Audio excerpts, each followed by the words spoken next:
Oh my God. The series I'm most excited about landing this September, well, of a particular type of series, which is a fantasy, immersive, kind of escapist kind of thing. Lord of the Rings, The Rings of Power. This is set in the Second Age, J.R.R. Tolkien. If you are a fan, please say below who your favourite characters are in The Hobbit or The Lord of the Rings. I liked The Hobbit, I liked The Lord of the Rings, all 6 films.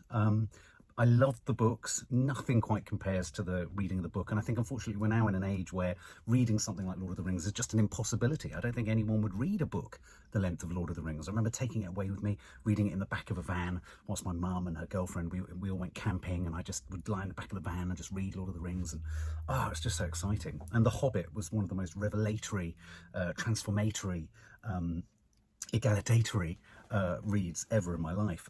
It just opened up this imaginary world I didn't think was possible. Now that could possibly be because in the 70s we hadn't been given all these realms and lands, and so this idea that you could have dwarfs and dragons and hobbits and wraiths and kind of just golems and all these kind of things just seemed so supremely magical in a way that cinema had not quite yet delivered. And so we're in this age now where something like Lord of the Rings can be so readily realised on the big screen. And I think for me, when I saw the Peter Jackson films, so much of myself was in them. I was so invested in all these characters, but to have them sort of made definite and certain and given shape and form outside of my own imagination somehow felt a little insufficient.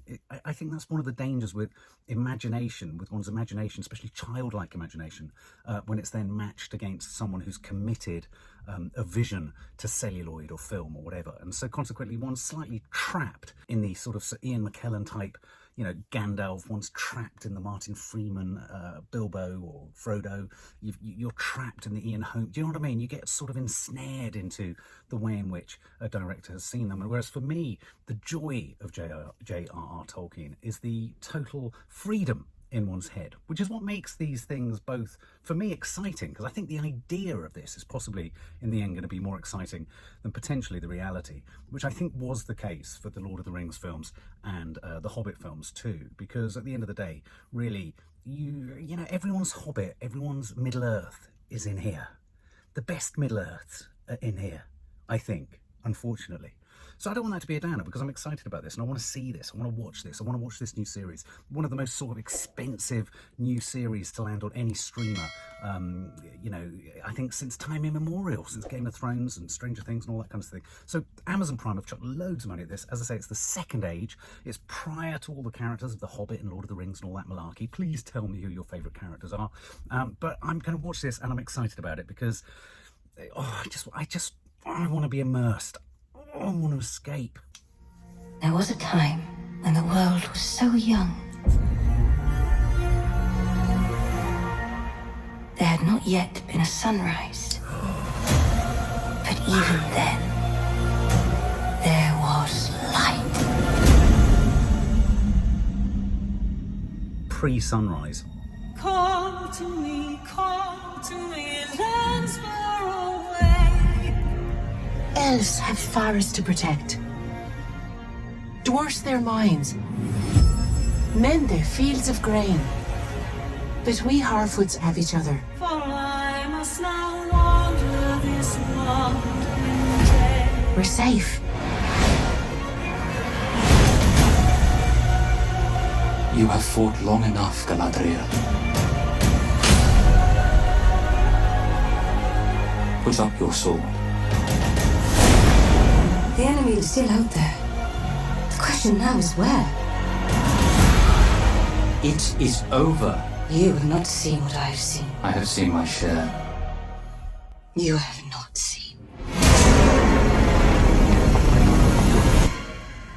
what I have seen.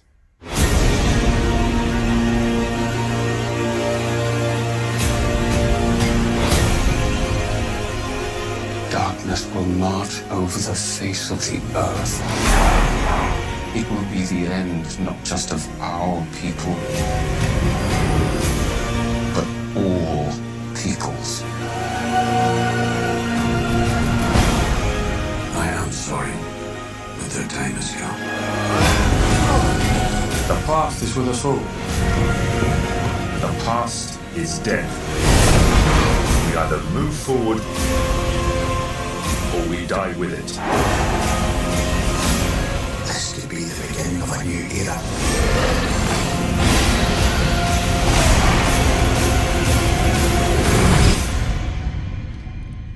Away I must wander this wandering day.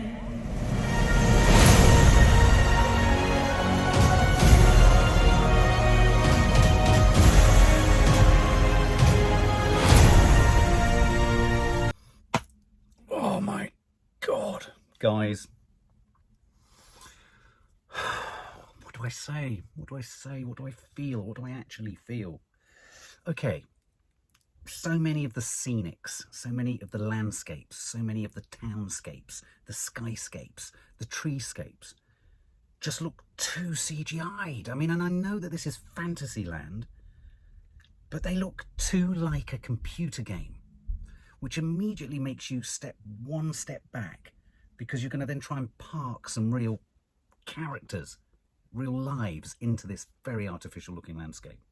So I wasn't getting any sense of real set, even real woods, or even real grass. It all seemed sort of zingy and saccharine and over CGI'd. Okay, these are my criticisms. I have to confess, I didn't think that the bits of acting I saw there were top notch. They were very functional. You haven't seen what I have seen.